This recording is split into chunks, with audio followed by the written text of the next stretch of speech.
समझ रहे थे कि एक दिन की छुट्टी है, लेकिन वहाँ पर पता चला कि पूरे एक हफ्ते के लिए अदालत जो है, अदालत के मुअज़्ज़ज़ जज जो हैं वो छुट्टी पर हैं।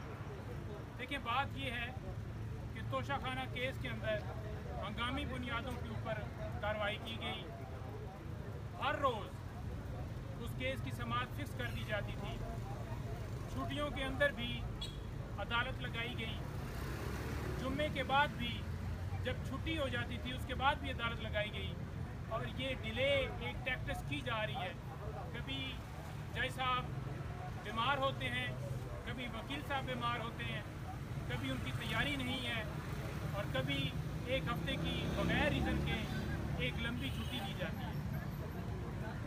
खान साहब को फेयर ट्रायल जो है वो नहीं दिया जा रहा।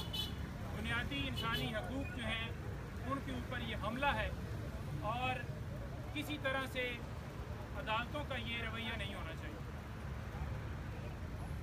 24 अदालतों के एडमिनिस्ट्रेटिव जज जिनके पास हमने आज दरख्वास्त दी कि आज आप ड्यूटी जज हैं और मेहरबानी फरमाकर आप इस केस की समाअत करें, उन्होंने ये कहा कि ये नोटिफिकेशन बाकायदा तौर पर हुआ है और मैं इस केस की समाअत जो है नहीं कर सकता, क्योंकि जो ऑफिशियल सीक्रेट एक्ट के तहत अदालत बनाई गई है वो अलग से ऑर्डर है और मेरे पास उसकी जुरिस्डिक्शन नहीं है।